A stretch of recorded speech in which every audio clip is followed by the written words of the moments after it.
Živijo, moje ime je Robert Lisac in danes vam bom pokazal, kako se naredi karamelizirane orehe. No, in verjetno se boste spraševali, zakaj se bi ukvarjali z karameliziranjem orehov na kanalu, kjer se pogovarjamo o tem, kaj pomeni biti modern samuraj, torej varen, fit in pripravljen.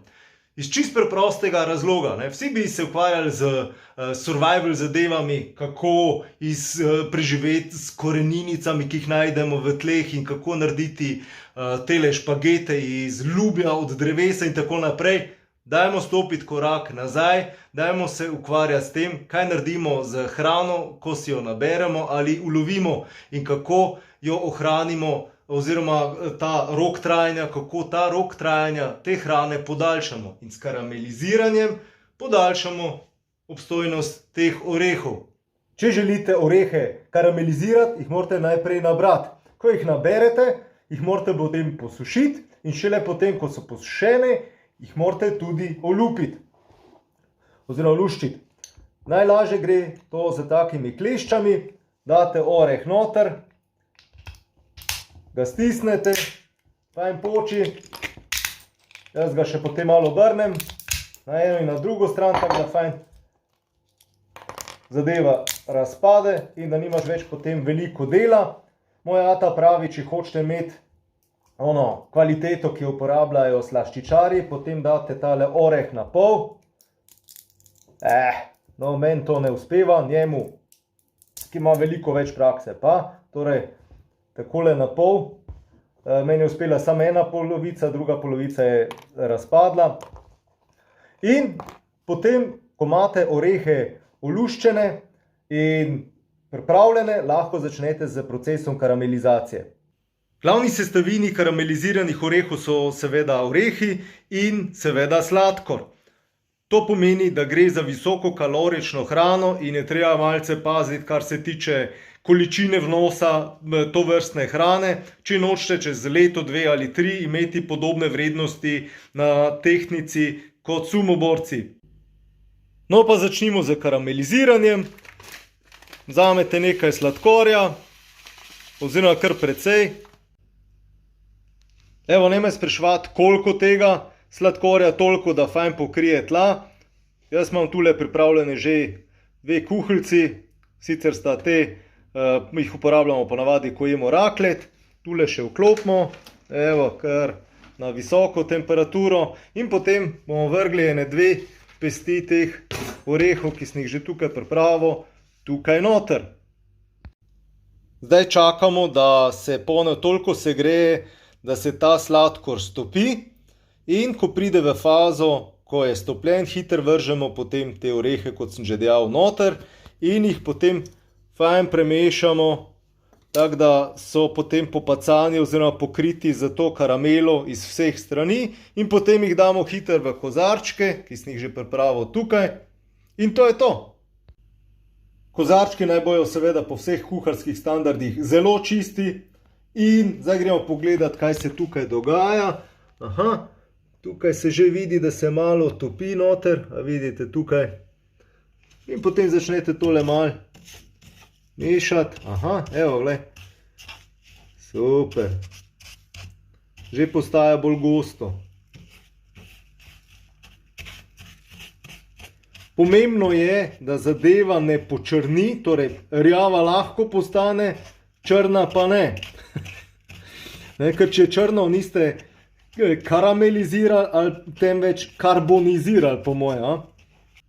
Evo, to je tista barvica, ki jo hočemo in zdaj moramo hitro mešati, da se to ne pržge. Pa dati mogoče malo na manj, ne glih na 9, 3 bo čist dost. Hitro mešati. Takole, evo, taka reč nastane in hočeš, da se to vse stopi, ves sladkor. No in če se kdo sprašuje, zakaj hudiča so tele karamelizirani orehi tako hudičevo dragi v trgovini, no, ko jih boste sami nabrali, sami posušili, sami strli in takle sami karamelizirali, vam bo to čisto jasno. Evo, zdaj je to kar v dobri fazi. Evo, to je zdaj karamela. Super, evo, takle. In zdaj moram delati kar hiter. Pest orehov, kar še malo. Ja, koliko orehov? Je toliko ravno prav. Oziroma moja stara mama, ki je bila kuharca, bi rekla toliko, da je ravno prav. Oziroma toliko, kot je treba. Evo, in zdaj tole premešavaš. In se to fajn spoprijemlje.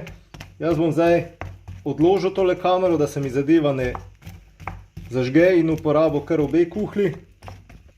Evo ga, o mater, to je treba hiter delati. Takole.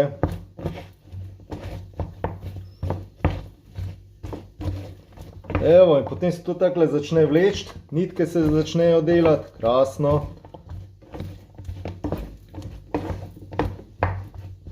In probam za to karamelo pobarvati te orehe z vseh možnih strani, oziroma iz vseh strani. Evo ga.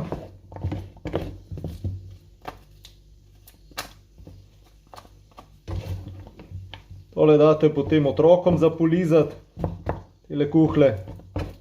Evo, in zdaj, ko je to tak,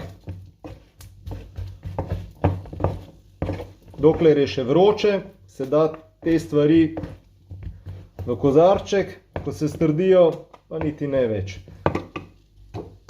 Dame še en kozarček, evo, in daš tole not. Tole bomo zdaj odstavili. Orehe sem umaknil iz plošče in jih bom dal zdaj tukaj noter.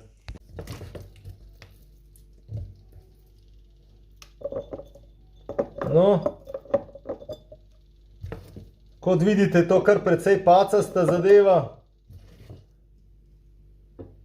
Načeloma je lepše pa boljše uporabljati nižje kozarčke. Recimo kaj takega, ker gre lažje potem tudi ven. Tule se morajo pa tisti, ki to dobijo, malo mučiti. Evo ga. Seveda pa velja kuharsko pravilo, kar pade mimo, poje kuhar. Evo, še.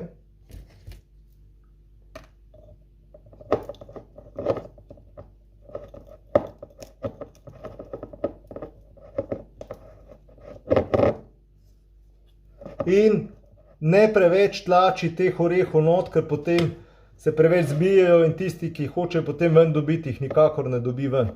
Evo, in potem tole še malo tele nitke not date. Pokrov gor, kje pa je?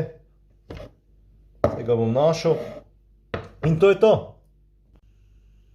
Evo, tako to zgleda. In tole, kar je padlo mimo, gre definitivno v moje usta. Odlično. No, tako to zgleda.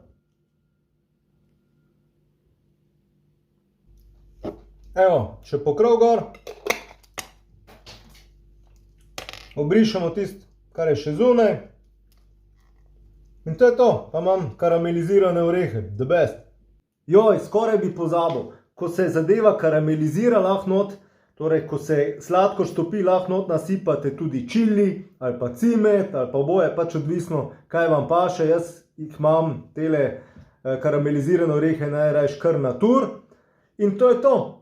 Poglejte še dol v tale opis videa, tam bom dal par linkov podobnih videov, ki sem jih že naredil na svojem drugem kanalu, kjer govorim pač angleško, kolikor vem in znam. In zelo vesel bom, če delite tale video med svojimi prijatelji, ga pošljite naprej in seveda, če te karamelizirane orehe naredite tudi sami. In ker danes tukaj ni blizu otrok, se bom jaz kar sam poslužil tega. Yummy. Dobre.